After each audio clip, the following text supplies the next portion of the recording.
RMJ movie reviews back again.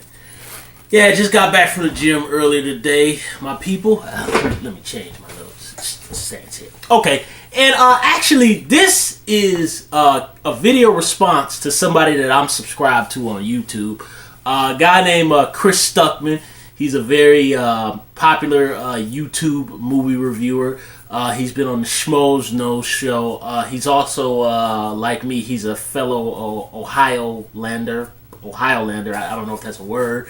But I really enjoy his channel. I really enjoy his reviews. He recently just put up a video about him and his wife, or his fiance. I think wife, fiance. I'm sure I might have that wrong. But either way, they went to one of the last remaining Blockbusters that I don't think it was here in Ohio. I haven't watched the video, I think in like 4 or 3 days or whatever it is. But they found the Blockbuster. I was actually listening to the video when I was in the car, so I didn't actually get a chance to actually watch it. So I was listening to it on my way to work in the morning. And like him, I'm a little bit older than Stuckmann, only by like a couple years. I think Stuckmann, I believe, and Stuckmann, if you see this video, you can correct me if I'm wrong. I think Stuckmann is 28. I think Stuckmann is either 28, 27, 28, or 29. I'm 34. So, you know, I know in his video, he had talked about kind of the 90s in the video stores. Because I had older brothers and sisters who are 10 years older than me. They're in their 40s now.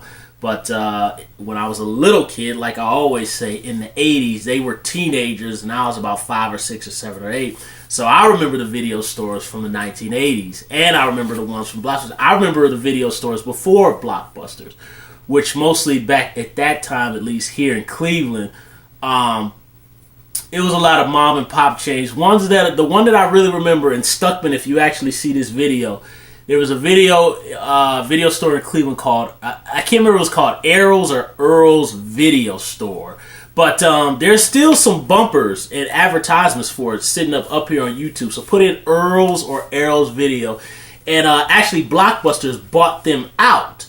But since Stuckmann's video was kind of really more about Blockbusters, I'll kind of leave it towards that. But I remember all the major video store chains, which if I remember in the 80s, I don't really remember really a big one until Blockbusters came, which I believe Blockbusters was 89 or 90 when they came. But I do remember when Blockbusters first came, and this is what I really want to show you all.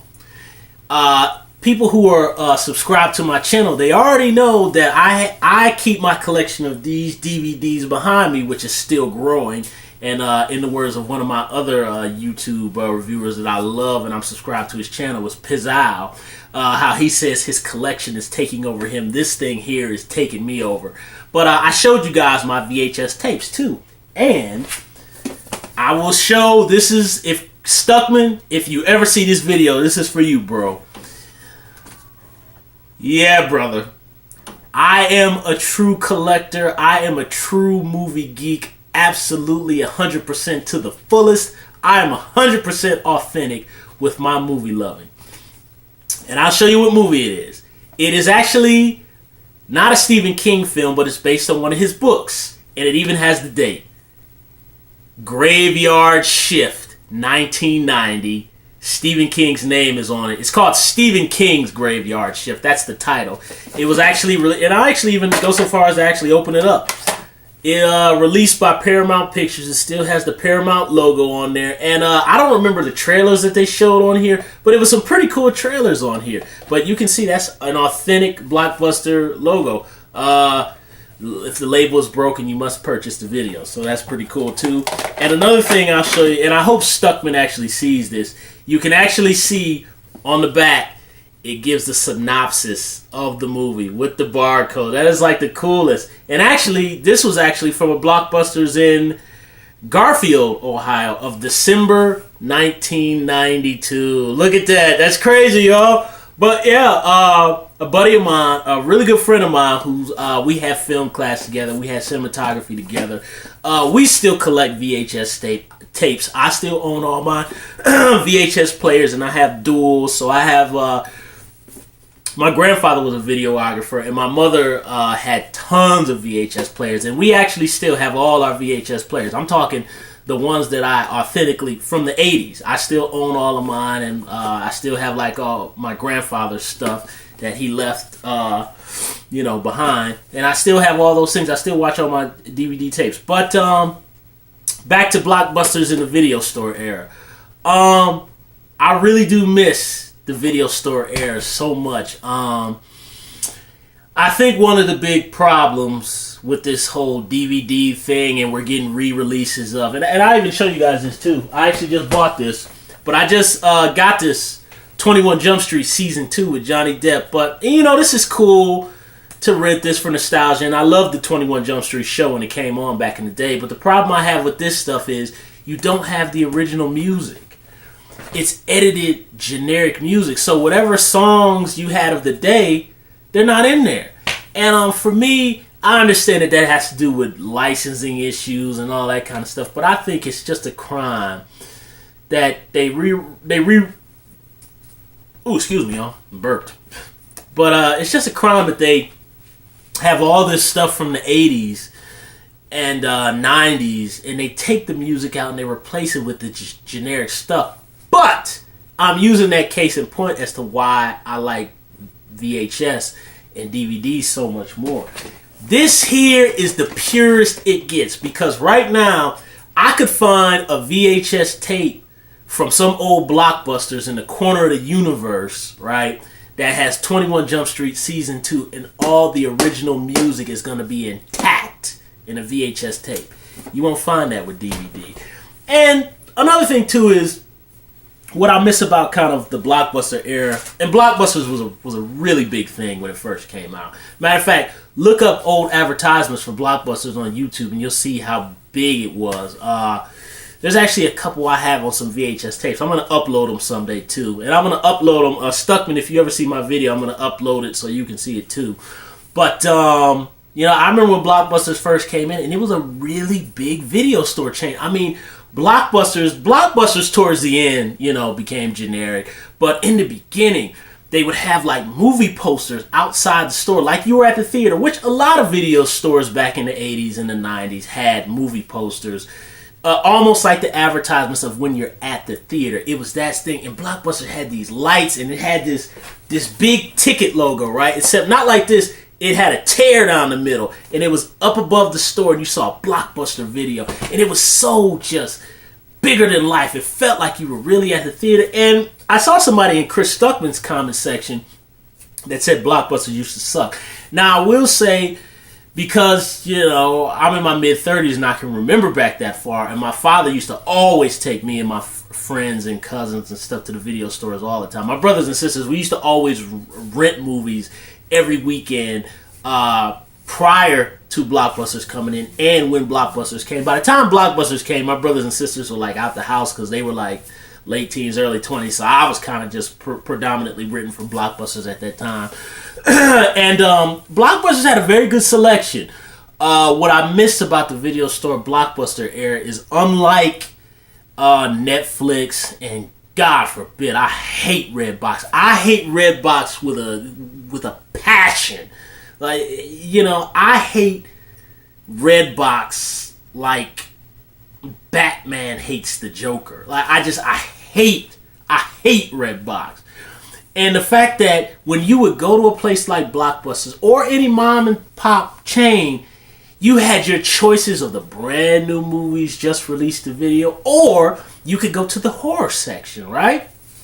You could go to the horror section, and that's what I really remember about those days in the video stores, is I would see like all these covers of matter of fact, and I'll get a DVD cover. This is not a VHS cover, but I'll show you. And this is for hardcore movie buffs who know what I'm talking about. Who remembers? Okay, guys, I almost got it together, but my DVDs are like falling now, so I gotta put them back together in a minute. Okay, I'm gonna fix it in a minute. Okay, this is Tobe Hooper's movie Funhouse, right? Who remembers seeing this cover at the video store? Not in a DVD form, but in a VHS cover. Who remembers seeing that? Okay. Also, who remembers seeing this cover of Halloween? Minus all of that, but I'm saying just this. At the video store back in the day. This is Halloween 2, right? Who remembers that cover? Seeing it at the video store in the horror aisle. And we will go even better with Halloween 3. Who remembers this? Seeing that in the horror aisle. Now, those who are hardcore movie buffs from the video store era will remember when you walked up and down those aisles, you saw those covers back then. You go to the next aisle, you see Michael Dudikoff, American Ninja, you see Commando with Schwarzenegger, or you could go on the next aisle over and you could see Revenge of the Nerds or Porky's or Caddyshack. I mean, or you could just go to some obscure movie that you've never even heard of. You could see some movie that had, I don't know, Judd Nelson from The Breakfast Club, or it'd be like the movie Relentless, which hardcore fans will know about that movie. Or it'd be Maniac Cop, the first one, maybe even before Maniac Cop 2. Or maybe when Maniac Cop 2 first came out, you'd be like, oh, what is this, Maniac Cop? You go ahead and rent it, something new. But it's the fact that back in the video store era, you could just, not to mention the cover art of these movies, like, and I'll just show the Halloween 3 cover. It was just, the video store was littered with this original artwork that you would see. It's not like now this BS DVD plastered whatever Final Cut job they do now with movies. You would see this beautiful artwork, and I remember as a kid my imagination would just flow and I'd see all these pictures. There'd be millions and millions of movies.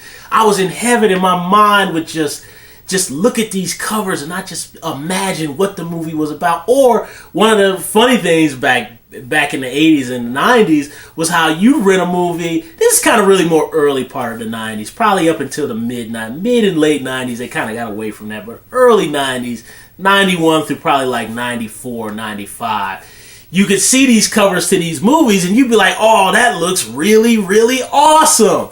You know, and you take it home and it just sucked. It just be, you see some movie like, and hardcore B-movie addicts will know about this one, like a cover for a movie called The Vindicator. Remember that one, the RoboCop ripoff thing? Yeah, the guy from Cruising is in that one. But The Vindicator, I believe that's a Canadian film, but like you see a cover for like a movie called The Vindicator, and you'll be like, oh, that's a sucky cover. And then when you watch it, you'll be like, oh, this is pretty good, which I haven't seen The Vindicator since the Channel 43, 8 o'clock WUAB movie back in the early 90s. But you see those covers, or a really, really, really, really huge one. I'm not going to reach for it because my movies might fall over. Remember the cover for the first Exterminator film, right? Robert Genty, right? Where he's got on the helmet, the motorcycle helmet, and the flamethrower. All of us hardcore video addicts know about that one. Leave it in the comment section. I know all y'all out there know what I'm talking about.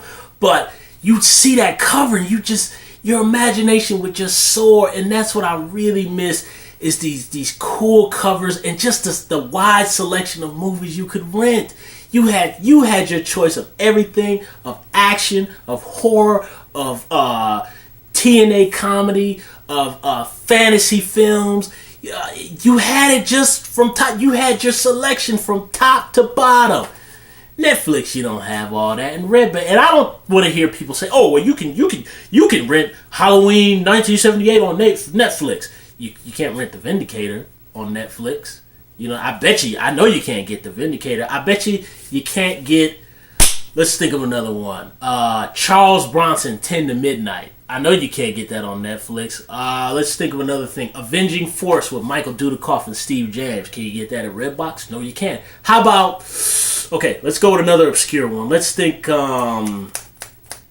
Toxic Avenger is a popular B movie. Night of the Demons, the 1988 movie, or Sorority Babes and the Slime Ball Ball-orama, right? I saw that movie on cable, I think, when I was like 11 or 10. I promise you cannot get that at Netflix or Redbox. That was the beauty of the video store. And cable, to that matter. Early days cable, not kind of how cable is now. You could go to the video store and you could find the big budget Clint Eastwood, or Charlie Sheen at that time, Or you could find just some obscure movie, and that's what I really miss about early days blockbusters. Not late 90s, mid 2000s blockbusters. I'm talking about 1990 blockbusters, 1991 blockbusters. I'm talking about, I can still remember when blockbusters had first opened. One of the first movies I rented for them was actually Stepfather 2, Make Room for Daddy, starring Terry O'Quinn and Meg Foster and the late Jonathan Brandis from 1989. That was one of the first movies I rented from Blockbusters. And I think the other one was the Tobe Hooper movie, The Funhouse, because I had never seen that film before. I had seen it, a piece of it, like on one of the Channel 43 WUAB Halloween Horror Weeks, back when they used to show that in the mid and late 80s. But those were the first two movies I ever rented from Blockbusters back then. And then I remember I proceeded to rent Friday the 13th, the final chapter, which I had already seen, but this is the first time I had ever watched it all the way through by myself. But, I think it's just the selection you had, that you had choice. And now with Netflix and Redbox, I kind of feel like you're kind of bullied. Because when I rent movies from Redbox or sometimes Netflix, I kind of just get whatever's on there because it's the only thing to choose. And I'm such a movie fanatic that I just rent something anyway. And I don't like that. I feel like I'm being bullied into just choosing because there ain't nothing else there. There's no way in Sam hell I would ever... Bruce Willis with Extraction. I knew that movie was going to be garbage, but I just wanted to rent something because it was the only thing there. But Blockbusters back in the day, early days of Blockbusters, you had a whole selection. And you had this. You had a brief description. It's got the directors. It's got the actors. I mean, now I know you can look all that up on your phone. But still, this is just cool. This is cool stuff, man. And, it really sucks. And this was pure. This was pure. There was no, we're not going to take the music out because it doesn't have the licensing and all that stupid stuff. You'll still make your money. You know what I mean? It was just pure. And now all this Stuckmann, if you actually made it through this is my response to you. I miss Blockbusters too, brother. I have not gotten rid of any of my VHS tapes because just basically the simple fact that a lot of the movies that I recorded back in the late 80s and the early 90s when I just started recording movies, you can't find anymore.